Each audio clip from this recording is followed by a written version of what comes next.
on the dynamics of money circulation, creation and debt, a control system approach. To evaluate this thesis, the university has appointed the following committee: Professor Steve Keen, Kingston University, London, Professor Michael Radzicki, Worcester Polytechnic University, the US, and myself, Tony Gradwall, as administrator of this committee.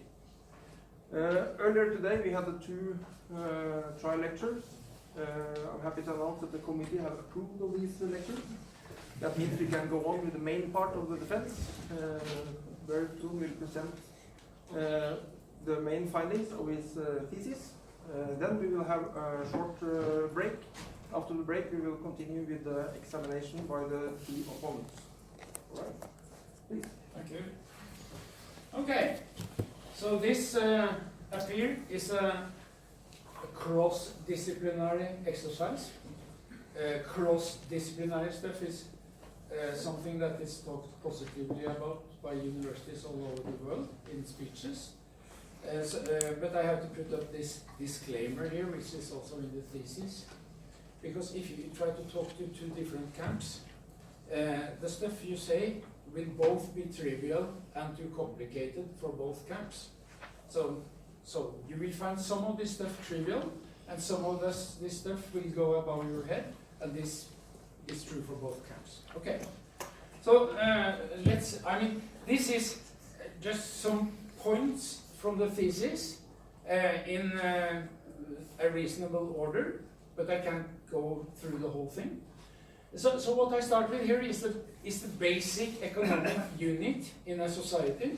You can think of a firm, or a household, or an individual.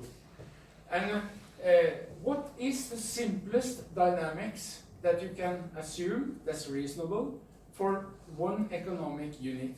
And I call this unit a stock flow unit, and you can use this well-known for many engineers diagram that I show here, the stock flow unit. You can also use two equations that I have done below there. So essentially you can look at the stock flow unit as there is coming in a flow of money to the household or the firm or the person or whatever. And this flow accumulates in the bank account, you can think of that. And depending on the gain in this block here, there is a flow out. This looks perhaps a bit, for some of you, a bit diffuse, but let's look at some graphs. But first we will have this thing here. We have something we call a transfer function. So you put in a flow of money, dollar per week or whatever, and you get a flow of money, dollar per week out. And this thing is equivalent to the thing we looked at in the previous slide. And we can make another equation which is completely equivalent to the block over here. We call this a block. Okay. So why this simple representation? Let's say that you, a firm, a person, household, whatever, have an incoming flow of money at a certain level, let's say 20,000 kroner a month, and it's increased by a certain amount. It says 1 there, but that doesn't matter. And what happens is that your spending will increase following this exponential damped form, which is well known to many of you. So you adjust to the new, a little better economic situation and spend a bit more. But the interesting thing is that you have an adjustment time, which is part of that model. That's reasonable. You get a bit more income suddenly, and you adjust your spending with what we call a time constant, tau in this graph. Okay, so what happens if you get a big impulse of money at a certain time, indicated to the left here? That's like winning the lottery or whatever. That money will be spent gradually over time. So when you get 1 million kroner, you don't spend it immediately, but you spend it over time. And that's a very important factor. The equation or the block diagram that we saw in the previous slides give exactly these responses. And what happens if you are completely poor, you have no income, but you have an account? I mean, this is a metaphor, it's a vessel with money in it. What happens then? following the same equation or model, you will spend money following this curve here. So this simple, very well-known first-order model gives reasonable dynamics for all sorts of situations. Increased income to a new level, a big single payment at a certain amount of time, or suddenly losing all income and having to use your money to survive over the future. So this is a defense of using this first-order so-called stock flow unit. This time lag is, I have called it tau in between and big capital T in between. So sorry for that. It should be either big T or tau, but it's the same thing. If we invert it, it has the dimension 1 over time unit or 1 over week or whatever. And this is what economists call money velocity. Because it is a factor that tells how fast does money received emerge from the unit. So money velocity is a very important concept which we'll use later on. This tau or T, which the time lag of the unit, also implies dispersion of money in circulation. Imagine that the economy consists of 2 units. One unit receives $1. This dollar is dispersed while the unit spends it, so that the next unit receives not an impulse, $1, but receives a flow that's stretched out in time. And this again passes through the next unit, which will stretch the flow even more. And this is what I call dispersion. And this is an aspect that has not been taken good care of in dynamic economics because they use discrete time, which I'll come back to. But dispersion is extremely important to my thesis. This time lag, and we can look at this exponential function here, models also what Keynes called liquidity preference, which essentially means that if you are in a pessimistic mood or in a difficult, or society is in a difficult economic situation, a crisis, you will hold on to your money. And that means that instead of spending money, I'm pointing with the mouse here, like this in the graph, you will spend money more carefully and start here and have a flow that is also falling exponentially, but starting at a larger, lower level and being more spread out. Sorry? Vi kan ikke se musbekeren på store. Oh, sorry, you can't see them. I'm pointing with the mouse here. No, we can. Can you see it? No. No. I have it in my finger. Yeah. Okay, sorry. Yeah, we have this. This response over here, you get a large lump of money at start, and you spend like this. But if the T is bigger, you are more careful. The flow will start here, but it will be much flatter. So this is what Keynes called liquidity preference. You hold on to the money as much as you can. Okay. I have defined this stock flow unit, and a national economy consists of tens and thousands of firm SFUs, stock flow units, and millions of households, SFUs, which are knitted together in a monetary flow network. So this is my approach. Okay. Maybe this immense and complicated network, consisting of all these small units, can be aggregated into one or a few big boxes. And what will the dynamics of these big boxes be? And this is inspired by Alban Phillips, who worked on this in the early 50s. And he assumed that sort of aggregation, that was allowed to make a simple first-order aggregation. We will see that for an economy. But I am trying to prove this in the thesis. So this is a big jump from microeconomics, which is like what do the individuals do, to the macroeconomy, which is the economy for the whole society or sectors in the whole of society. This is a topic that is being hotly debated by economists what is the micro basis for macroeconomics, and I think I have found a useful connection there.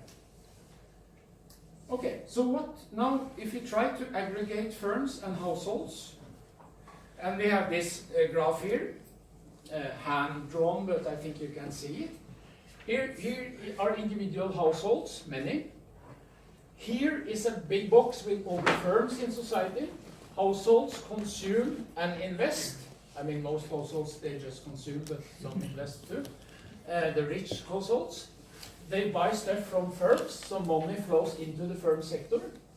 The firm sector interacts with other firms, but the output from firms economically is wages and profits. That's what's left over after you have paid all the other suppliers and firms. So could we, for example, try to aggregate this box with a very strong interaction between the firms? Okay, let's look at that first. Yeah. So here is a new drawing. Here are the deposits or the money stock of all the firms. Let's think of it as the firm's bank account. And I have put all the incoming consumption and investment flows into one equivalent flow up there, Fi. And I put all the flows of wages and profits from firms as an outgoing flow, Fo. I have aggregated that. I'll come back to why that's allowable. And I have said that any firm has a share row going out of the sector and a share 1 minus row going to all the other firms in the sector. And I asked the question, how can this thing be aggregated so we get a transfer function from the incoming flow to the aggregate outgoing flow? So this is the what we want to look at. And we show that this flow here, this box here, or block or whatever, has a transfer function which is first order, just like our initial stock flow unit, but the time lag is bigger. It is the fraction between each individual time lags for the stock flow units divided by this factor rho.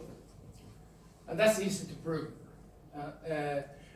And that's a reasonable proof, because imagine that you have a situation where the firms interacted extremely strongly, so that the sum of profits and wages up here was not big, but there were a lot of flows between the firms. And that would mean that this capital TA here would be very big, because this coefficient rho would be very small, and the other way around. This rho was 1, so that there were no interaction between firms, and every firm spent all its money out of the sector, so all these ends were in parallel, but no interaction between them. Then rho would be 1, and the time lag of the sector would be equal to the time lag of each of the units. So that's the idea. And this is, with these assumptions, it's easy to prove that it has to be like that. Okay, so then we can discuss assumptions. All SFU units, the firms in the network, have the same time lag. That's a fairly strong assumption. They all have the same outside spending coefficient rho. I mean, the share that the firm spends out of the sector and not to other firms. And the aggregate demand inflow may be arbitrarily split between units, or like I did in the last slide, let's have a look. I put it as one aggregate unit. Well, since all these units are linear, for our arguments, it doesn't depend whether this flow is split into many flows with different sizes going to each firm, or we put them all together into one common flow, because the model is in all ways linear, and then that's allowed, so that's no problem. I mean, these assumptions seem restrictive, but we will see later on that they are fairly reasonable. Okay, so these first order stock flow units, they are a good approximation. But could we have more complicated stock flow units? A household behaving more complicated than the first order unit? Yes, we can. We only depend that these three things are satisfied, that no money can leave the unit before it has arrived, that money cannot go backwards out of the unit, and that the unit area, that it should be response area here, should be have an area of 1, and that essentially means that no money is created inside the unit. So the amount of money arriving and leaving over a long time is the same. And all these conditions, if they are satisfied, we call any unit a positive unit area. A positive unit area unit. I mean, it's a unit with a positive unit area. Sorry. Anyway, so we can expand our assumptions and allow more complicated units, higher order in Cybernetics language. And we will look into that. So we can do Monte Carlo simulations because I have not been able to solve this algebraically. It's quite complicated, so I just do simulations. So I make a transfer function here, which has is of second order, and it's also what we call a 0 in the numerator. And if you have a 0 in the numerator in a transfer function, that means that if you have an incoming money pulse, part of that pulse will be spent fast out of the unit, in addition to the exponential tail. Okay, so what happens here? Let's look at the lower left graph. These are 150 unit or agent system, and the taus are randomly chosen between 0.1 and 1.9. It's a very big stretch, and the outside spending coefficients are between 0.9, 0.1 and 0.7. And we see that the dotted line here, you can see that I have it here. This dotted line here, that is the exponential approximation of the whole sector. All the other lines are results of the experiments, and this is the time lag for the whole system, calculated based on the first order approximation of the whole system. And we see that all these experiments for different combinations of these parameters, they give a very nice, it dovetails nicely with the dotted approximation, except on the left here, you have a sort of spike on the experimental results, which you don't have on the, sorry, I'm pointing with the mouse again, a spike up here, which you don't have with the approximation. And that is because I have unnecessarily made it more difficult for myself, because I assumed there was a 0 in the second order transfer function. If I hadn't done that, I would get a much better fit. But anyway, I was sort of fed up with the whole thing, so I stopped there. But we can see that the approximation works very well. I have a lot of other simulations that is not in the PhD. Okay, now we have aggregated firms. I'm pointing with the mouse again. Firms are aggregated with a new big time lag for the equivalent firm sector. And what about households? Households don't interact much with each other, so in this system the flows go in parallel.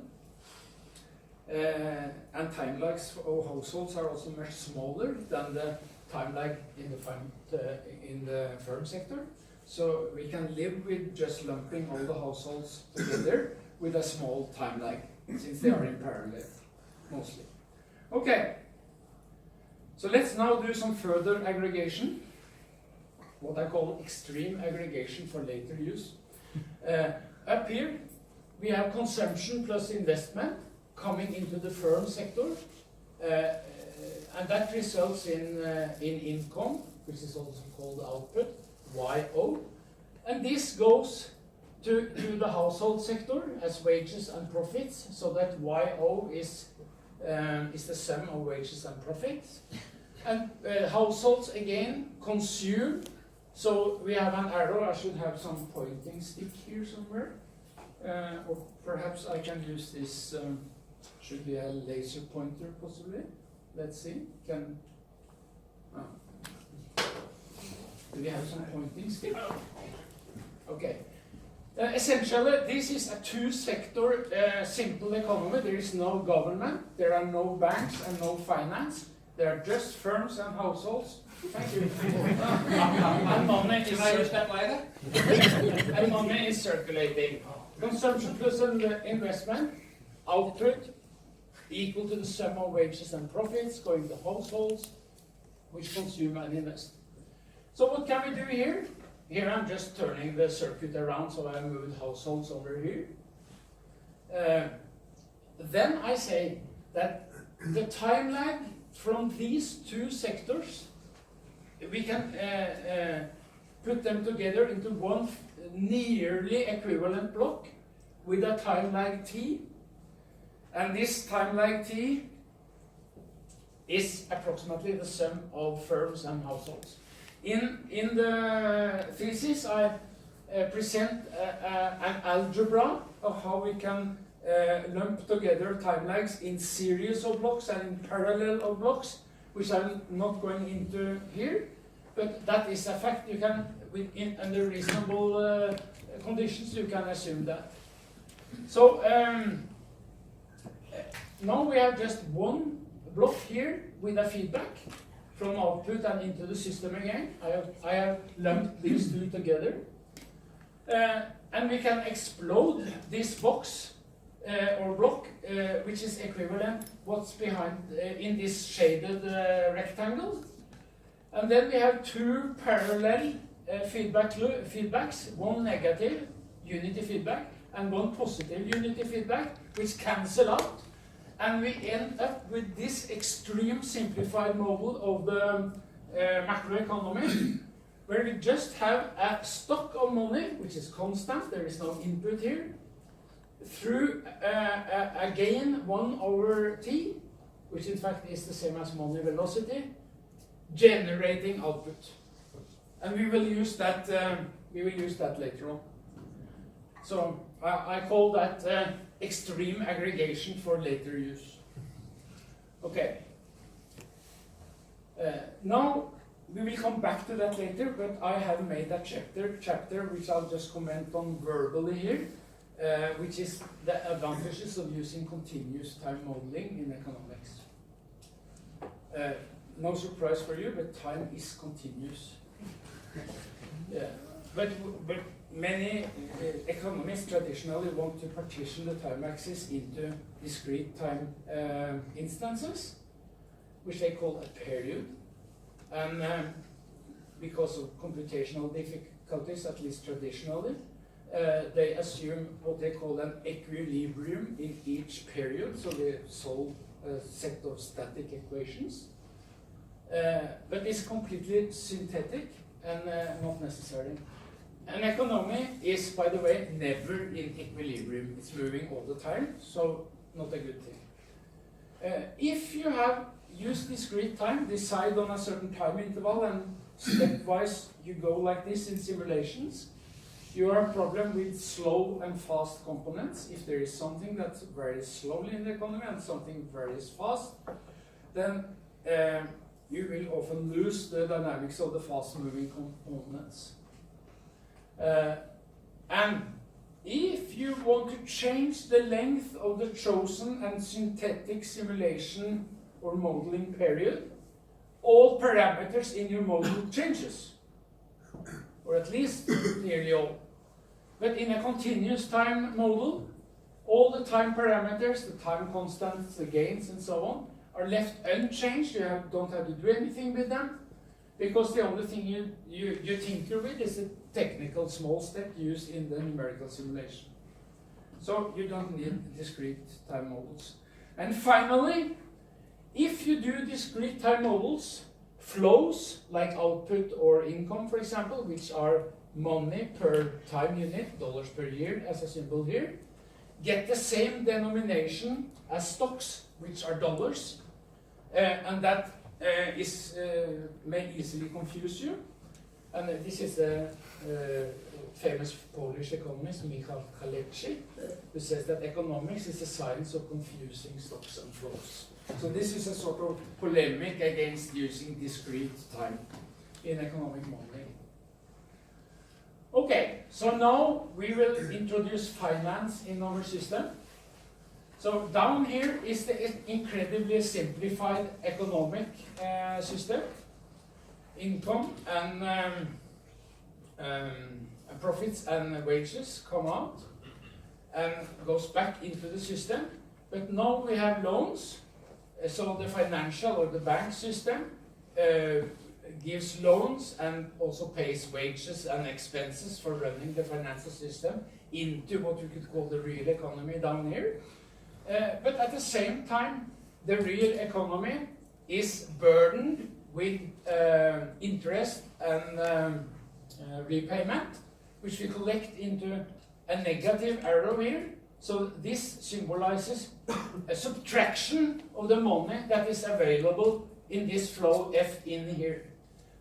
This is a bit confusing in a block diagram because when we start using arrows with a negative sign, that implies that money is actually flowing the other way, so that the actual money flows are shown here in thick gray arrows. Over here, we have a block that symbolizes that our bank subsystem, which is an aggregate of banks, takes some time before the money it gets from in interest and repayment emerges and is again injected into the real economy. Now we have to comment on this block up here, which is perhaps not self-explanatory. This block is simply the way increased debt or a lending flow comes in here and is also part of this arrow down here. And this flow, I mean, there you are, this is the lending flow. I could put a letter on that if I wanted to. This increases debt. Debt is repaid over time, so there is a negative feedback here. But debt results in repayment and interest. So I is interest, and 1 over TD is the repayment factor, amount of debt repaid per year. So that you could say that TD is the duration of the loan.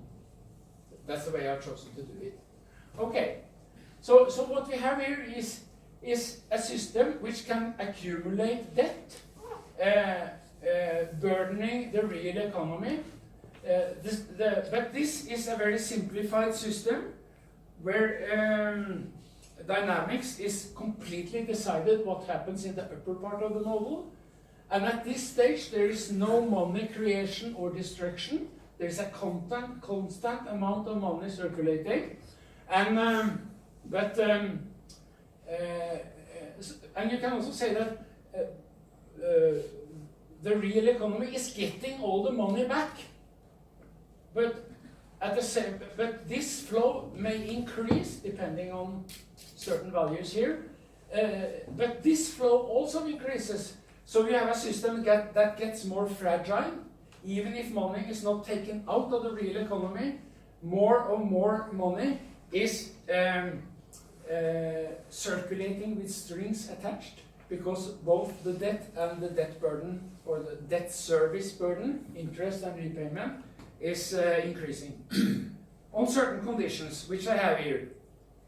I won't go very much into this, but it's like if either the interest rate is big or the repayment time is large, then you get accumulation.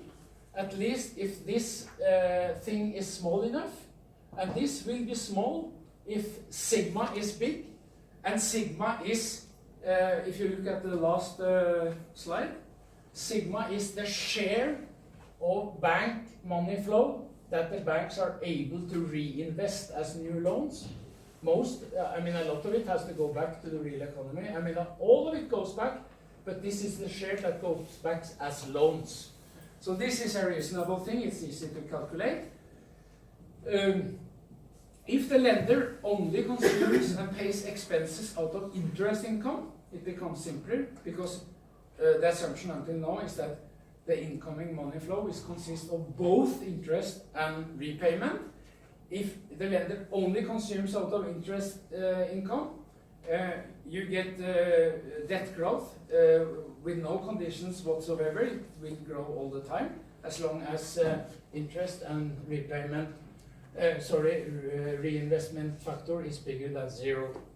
And the growth rate, which will be exponential, is the product of sigma and I.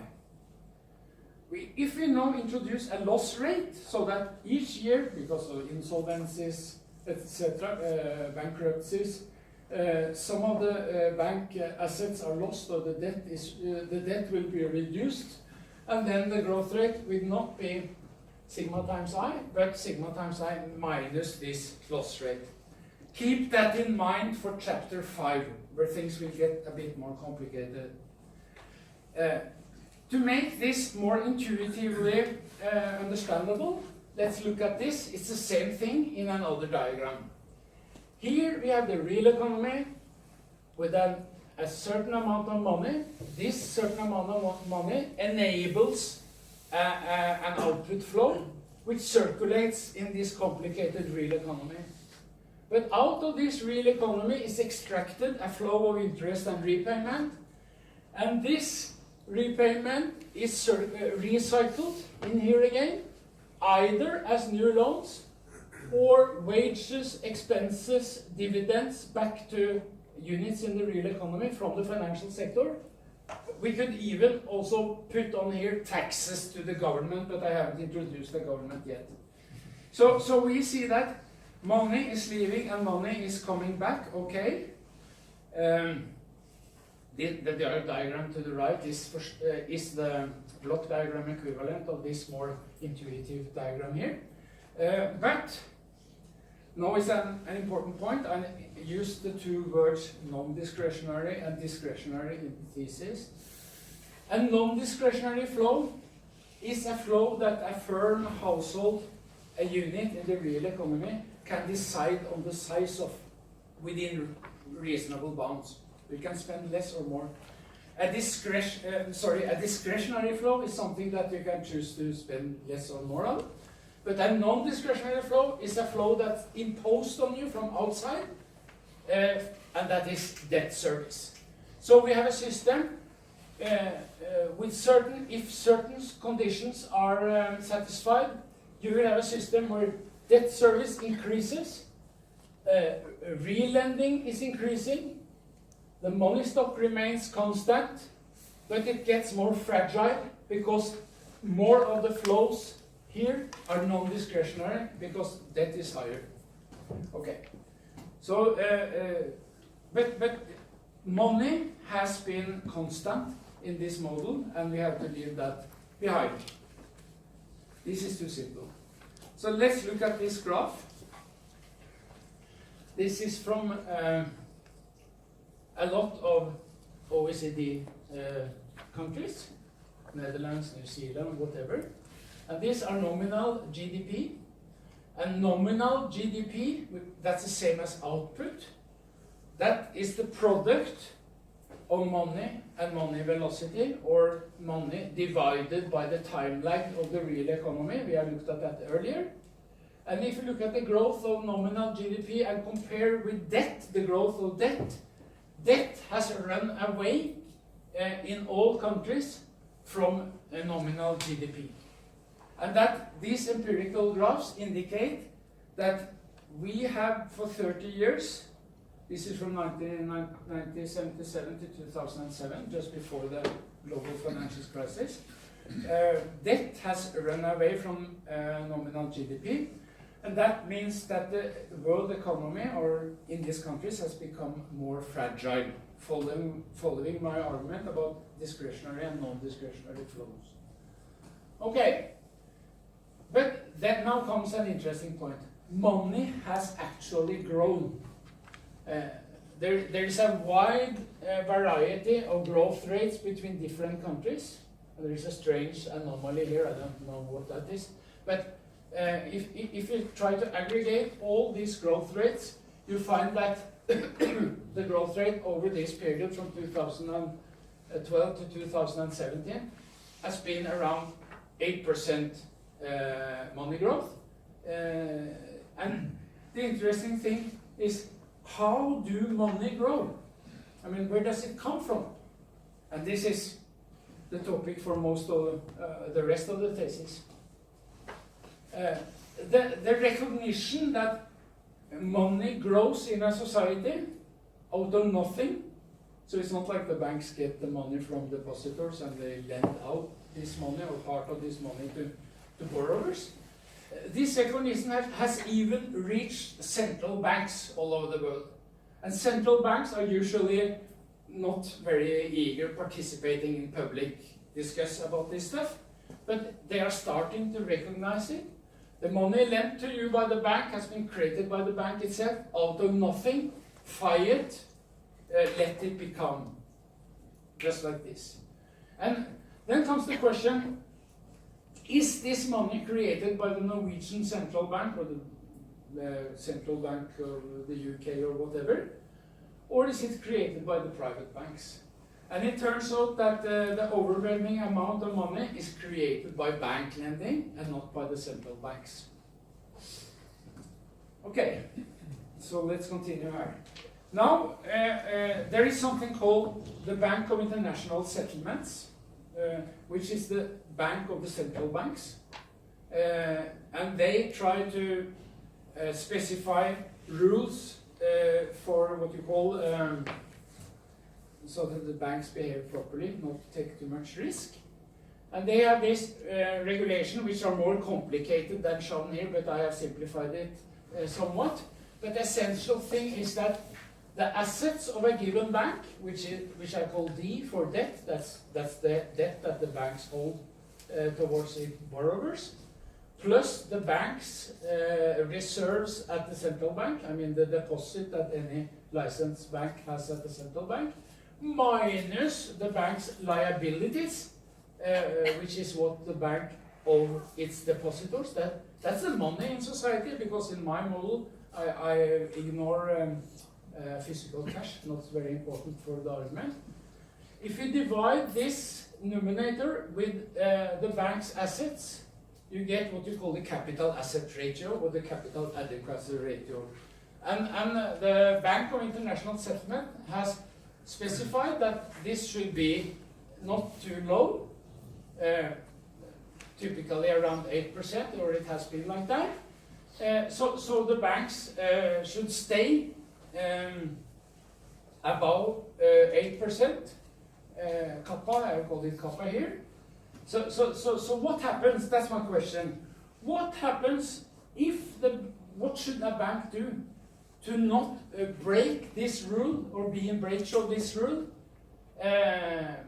but earn much highest interest income over a certain period?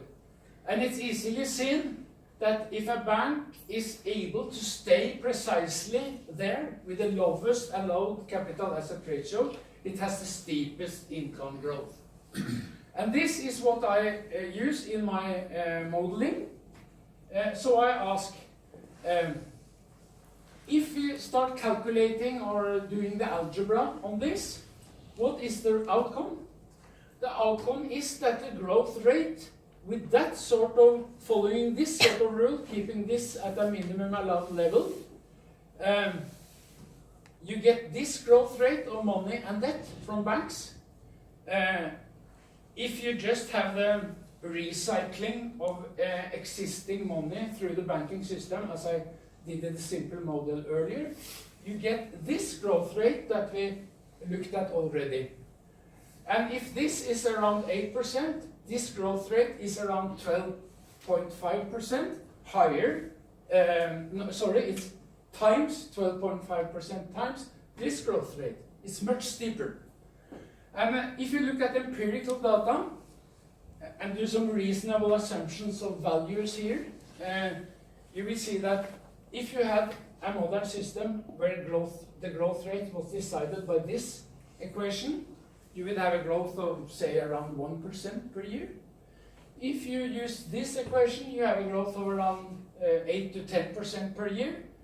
And this is therefore much more in accordance with empirical data.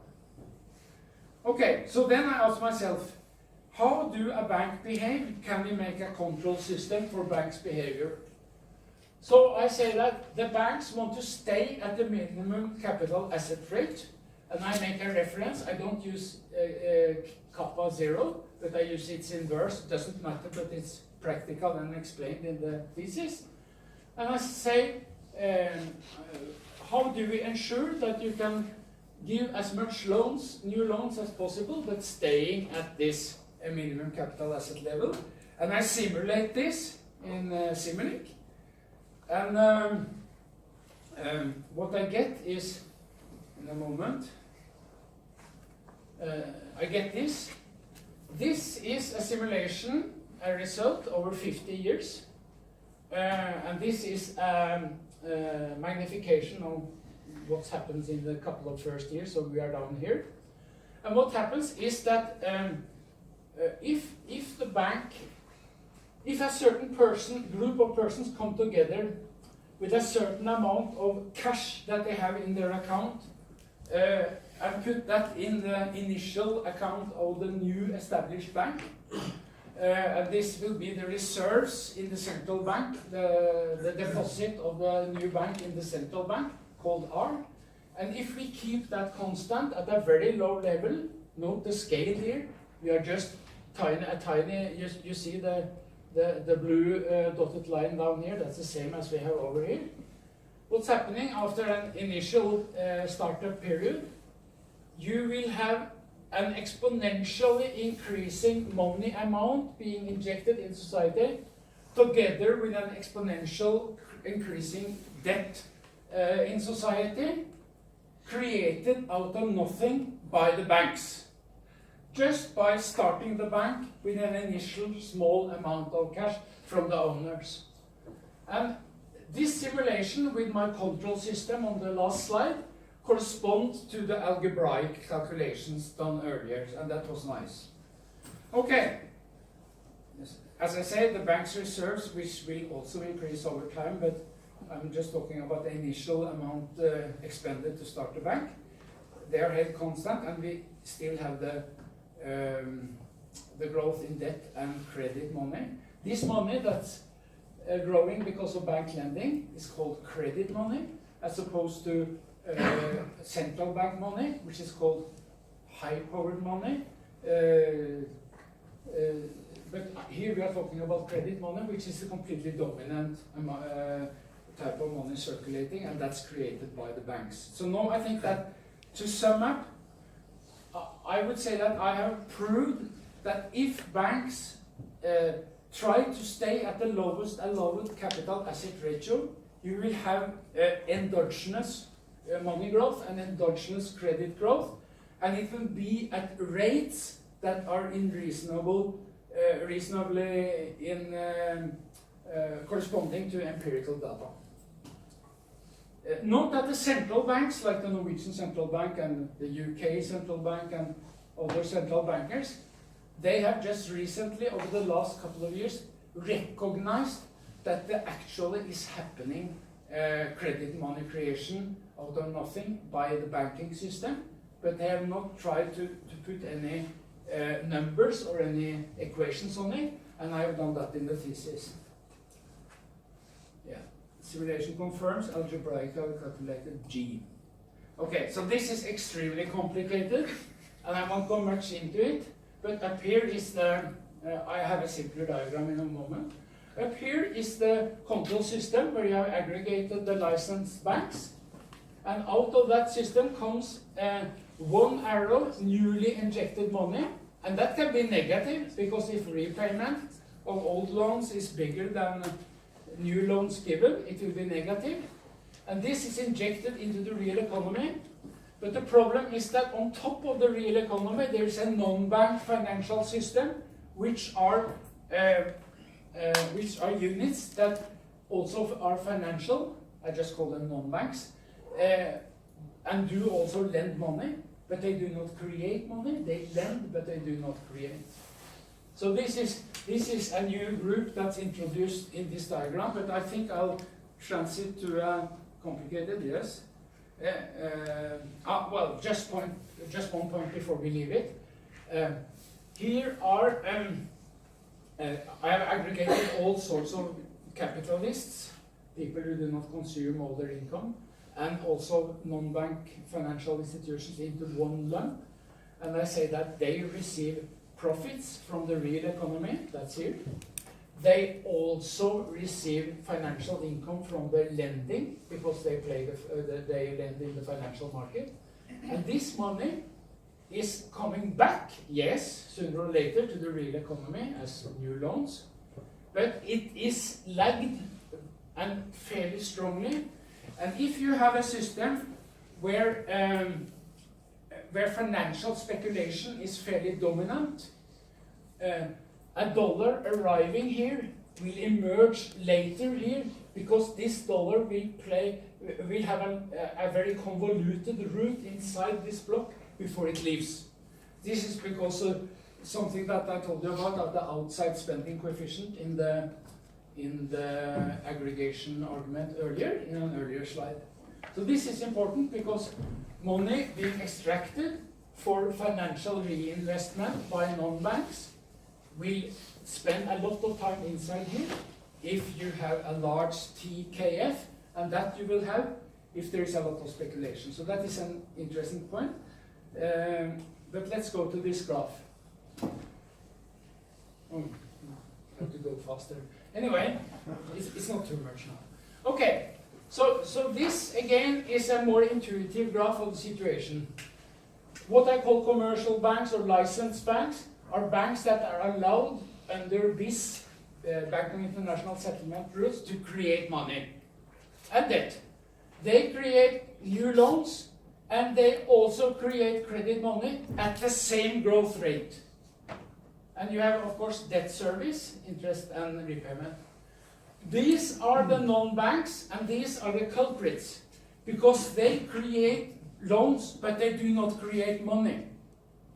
And this is the explanation for the graph that we looked at all these OECD countries, where it turned out that nominal output growth was greater than, nominal debt growth was greater than nominal output growth. And this would not be the case if we only have banks behaving, creating credit money at the same rate as debt. So these are the culprits. Let's see. Here we are. And I have just put in a weakness, if I indicate a weakness in the thesis, and that is I have a complete distinction between the non-bank financial sector and licensed banks. I think that's a sort of topic, what you say when you haven't done what you should do. It's a topic for future research. But anyway, I could perhaps try to do more up there, but for my argument, I think this is sufficient to do it like this, to distinguish between these two sectors. Okay. Verbal explanation of the crisis mechanism. We will come to a crisis in a moment. The debt GDP ratio has become larger. Reckless financial behavior has also reached a high level. More insolvencies. Banks and non-bank financial institutions hold back in their lending. That means that net money flows in the real economy decreases. Because, people have to pay for their existing debt, and if there are not coming more loans, that means that money is held back for the real economy. And that leads to more insolvencies, because more agents cannot service their debts. Even less lending, because lenders see what's happening. This means that income is falling, unemployment increasing, pessimism on the increase. We get liquidity preference that I talked about earlier, which translates to each unit getting a larger time lag, so they hold back in their spending. That's the same as decreased money velocity. And that means even further decrease in lending because the economy goes downwards. And we go up again here, and you have a vicious circle. So this is the crisis mechanism. Hyman Minsky is a famous economic academic, a pioneer in studying financial instability. And here is a sort of summing up by him. You can read it yourself. I just continue. And he describes what we today call financialization, which means an economy where finance take a bigger and bigger part of the economic activity in society. And this partly corresponds to my crisis mechanism. What I do, in the spirit of Minsky, I introduce an exogenous time-varying financialization condition, which starts low and increases over the decades, and that is what it influences many factors and enables the crisis and collapse. It's given exponential, not linear growth, because financialization is a process of forgetting and of contagion, forgetting the lessons from the last crisis, and contagion because of herd mentality among agents. They want to get on the wagon and earn money in the financial sector. There's also what I call re-lending pressure, because if debt is at a very high level related to output in society, that means you have a very strong flow of interest income coming back to the financial sector, and they need to re-lend. So that's re-lending pressure.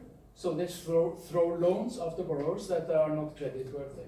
And this pressure, together with herd mentality and forgetting of the last big crisis, that's behind my financialization coefficient in my model, which increases exponentially. Okay, so this is the most realistic simulation, I think, comparable to what actually has happened in countries. Here you have the bank debt and bank money growth. Here you have non-bank debt, which are the problem. And you see that they are at the end here at approximately the same level, which I think is fairly corresponding fairly well to the real data. Here we have output, which reaches a maximum and falls.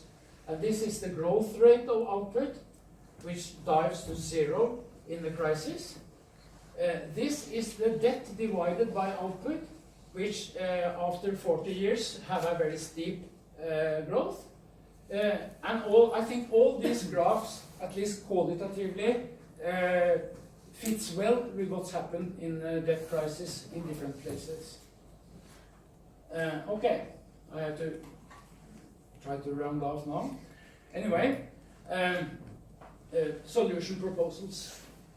I said in an earlier talk today that what distinguishes engineers from people in the social sciences, and I would also include their economists, is anti-social sciences. Anti-social sciences, okay.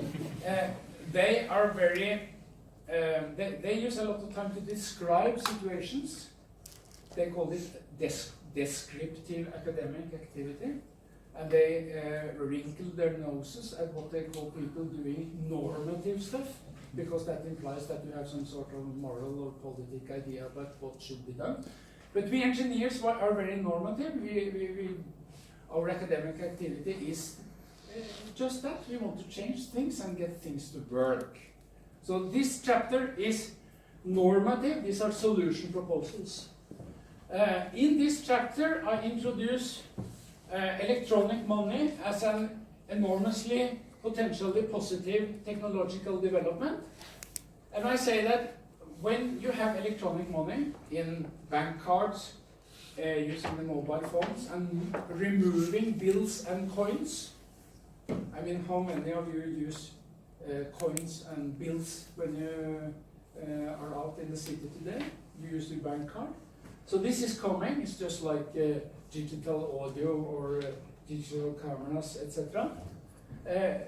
This can be used to make a system where everyone has an account at the country's central bank.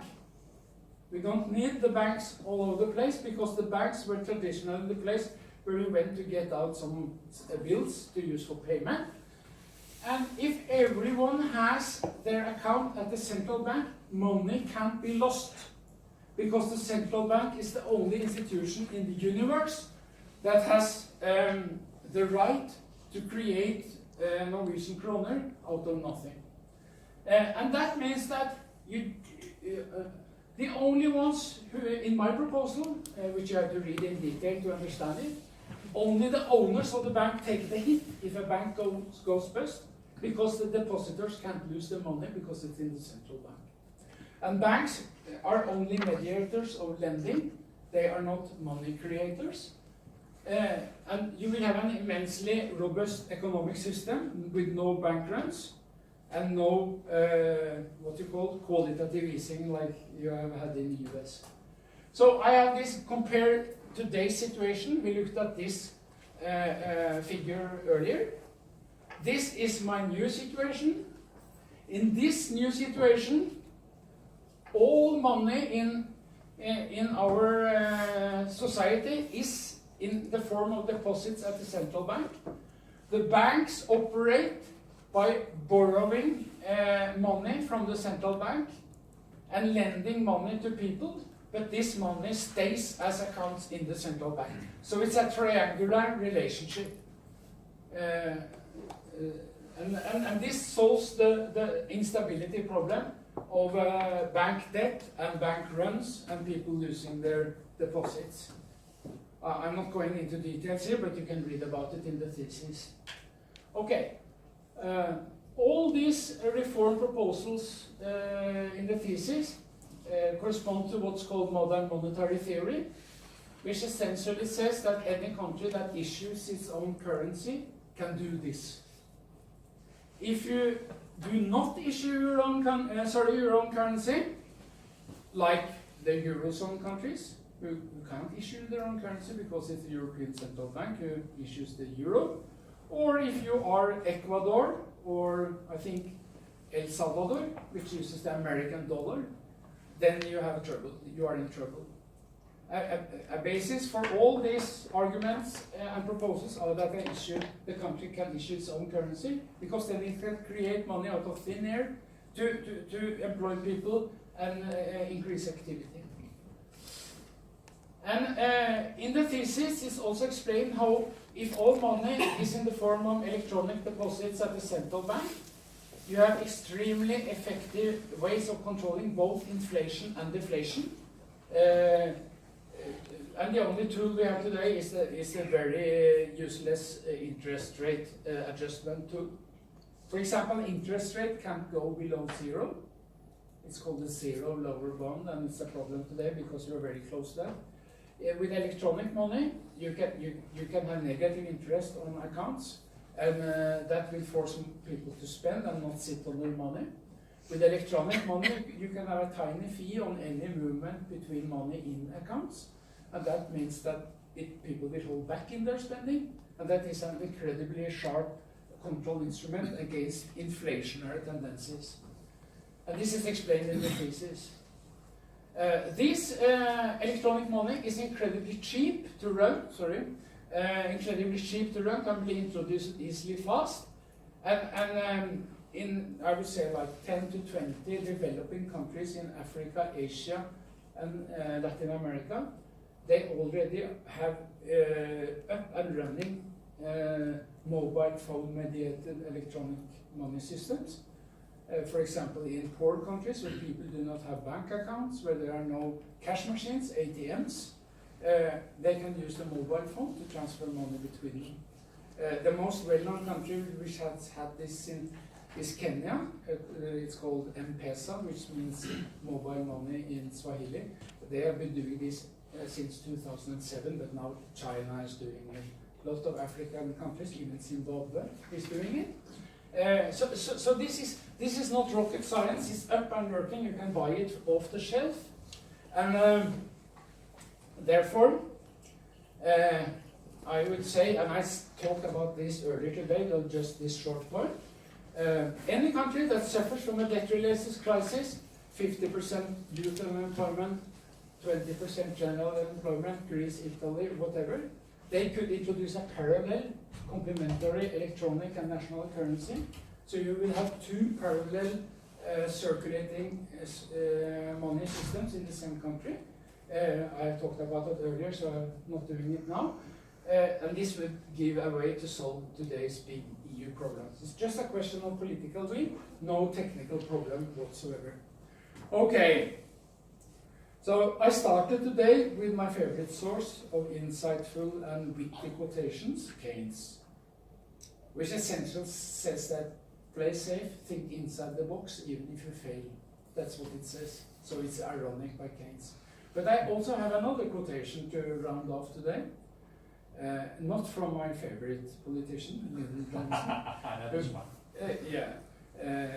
Comes from John Kenneth Galbraith. And I think it's a good way to round off the whole thing.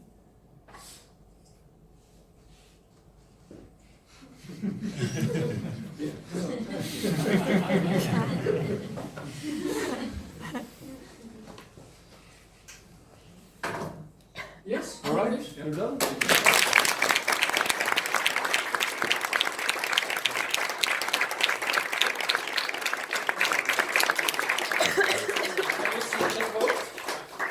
All right. Then we'll take a 15-minute break, I think, before we start with the question. How much? 15 minutes.